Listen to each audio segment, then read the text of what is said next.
जो दिख रहा है, सड़कों का जाल बिछाने का काम, कृषि महाविद्यालय खोलने का काम, प्रधानमंत्री ग्राम सड़क योजना को विस्तारित करने का काम और डेवलपमेंट के जितने भी मापदंड हैं वो भारतीय जनता पार्टी के शासनकाल में हुए। और कांग्रेस के हमारे कार्यकर्ता ग्रामीण क्षेत्र में जाकर जनता को समझाने में घबरा रहे हैं और उसका एक नतीजा सामने आया कल। छत्तीसगढ़ ही नहीं, देश के इतिहास में पहली बार होगा कि किसी उपचुनाव में मुख्यमंत्री एक उपचुनाव के लिए घोषणा पत्र जारी करेंगे। आज तक मैंने 15 साल मुख्यमंत्री रहा, पूरे देश में मैं देखता हूं कहीं घोषणा पत्र उपचुनाव के लिए जारी नहीं होते। पार्टी की घोषणा पत्र एक बार बनती है और इनकी भी घोषणा पत्र बनी थी, जन घोषणा पत्र। 3.5 साल निकलने के बाद भी जन घोषणा पत्र के वादे अधूरे हैं और नए घोषणा पत्र जो पहले 36 बिंदु थे, आप आश्चर्य करोगे, खैरागढ़ उपचुनाव के लिए 29 बिंदु का घोषणा पत्र जारी किया है। ये आश्चर्य इसलिए कि 29 बिंदु वो महत्वपूर्ण विषय जिसकी मांग खैरागढ़ की जनता कर रही थी, 3.5 साल से देवव्रत कर रहे थे, उनमें से एक भी काम नहीं हुआ 3.5 साल में, जिसको माइलस्टोन कहा जा सकता है। और ये अधूरे घोषणा पत्र की वजह से कांग्रेस में निराशा थी और अचानक मुख्यमंत्री को घोषणा पत्र जारी करने की ज़रूरत पड़ गई। मैं मुख्यमंत्री से यही पूछना चाहूँगा कि 15 अगस्त 2021 को आपने 4 जिले की घोषणा की, क्या स्थिति है अभी तक? 7 महीने हो गए, 18 तहसील की घोषणा है, क्या स्थिति है? मुख्यमंत्री जी कहते हैं कि मैं 2 घंटे में घोषणा पूरा कर दूंगा। मुख्यमंत्री जी 29,880 घंटे हो गए। कितने घंटे हो गए? 29,880 घंटे हो गए। अब युवा प्रश्न कर रहा है कि भैया 29,800 घंटे होने के बाद भी हमारा बेरोजगारी भत्ता कहाँ गया? वो पैसा कहाँ गया? 97,500 रुपया प्रत्येक युवा का इस सरकार के लिए मुख्यमंत्री की घोषणा के अनुसार बकाया निकलता है, 97,000 रुपया। और ये 2 घंटे की बात करते हैं। 29,800 यानी करीब करीब 30,000 घंटे हो गए। आपने कहा था कि हम शराबबंदी कर देंगे, महिलाएं पूछ रही हैं। 2 घंटे की बात जब आप बोल रहे हो तो महिलाएं पूछ रही 30,000 घंटे के बाद भी नहीं हुआ शराबबंदी। फिर ये 2 घंटे का कहाँ से फार्मूला निकाल रहे हो मेरे भाई? अनियमित कर्मचारियों को नियमित करने के लिए उनको तो छटनी शुरू हो गई। उनको कहा था कि हम सरकार बनते ही घोषणा पत्र में करेंगे और इनको रेगुलर करेंगे, उनकी सबकी छटनी हो रही है। 30,000 घंटे होने के बाद मुख्यमंत्री जवाब दें कि क्या हुआ उसका। मुख्यमंत्री ने कहा था सरकार बनते ही 2 साल का बोनस भारतीय जनता पार्टी ने छीना है, नहीं दिया है। बड़े दुखी मन से कहते थे कि हम 2 साल का बोनस देंगे। आखिरी बजट भी अब प्रस्तुत, 4था बजट प्रस्तुत हो गया, मगर 2 साल का बोनस का कहीं अता पता नहीं है मुख्यमंत्री जी।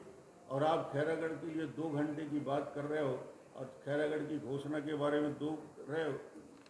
मैं अभी चुनाव अभियान में गया, जो जबरदस्त झुकाव दिख रहा है भारतीय जनता पार्टी के प्रत्याशी के प्रति। उनके प्रत्याशी को तो परिचय होने में ही 12 दिन लग जाएगा।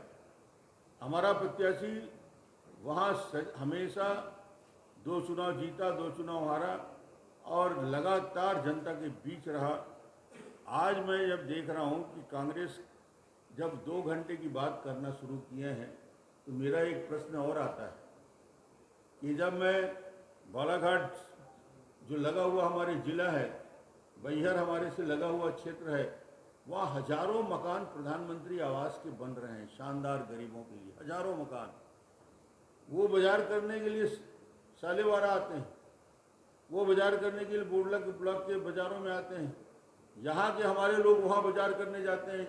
आज सालेवारा से लेकर रेंगाखार के उस पूरे इलाके में, सालेवारा क्षेत्र में बकरकट्टा तक के लोग पूछ रहे हैं कि बैहर में जब हजारों प्रधानमंत्री आवास योजना बन सकता है तो खैरागढ़ में 3 साल में 15,000 आवास छीना है मुख्यमंत्री ने खैरागढ़ के गरीबों का।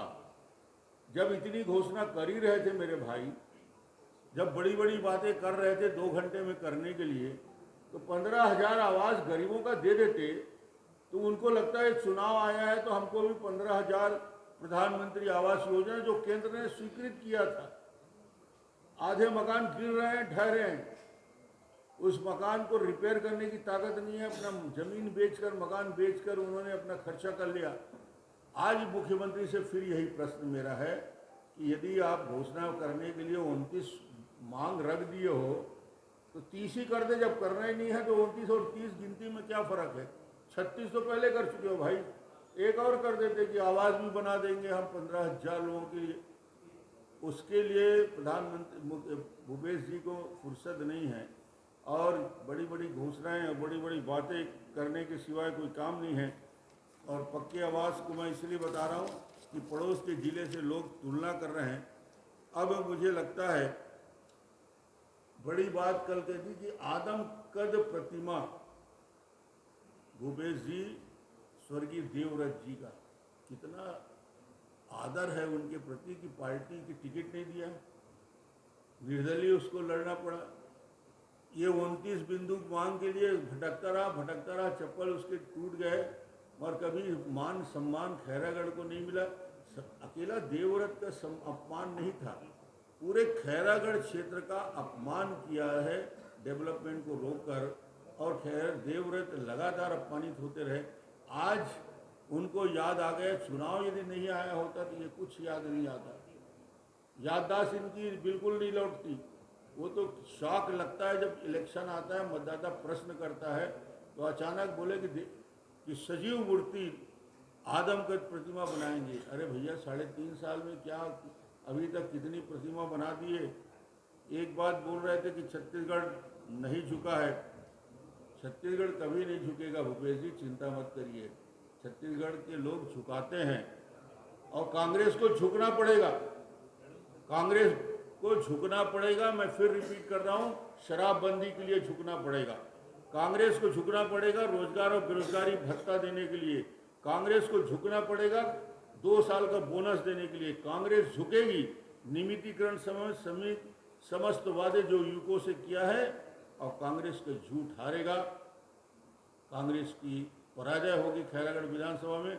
जितने झूठे वादे कर लें, जितने वादे करना है कर लें। अभी तो 29 और 30 हुआ है, इसको यदि आप 36 से ऊपर भी कर लें, खैरागढ़ की स्वाभिमानी जनता भूलेगी नहीं।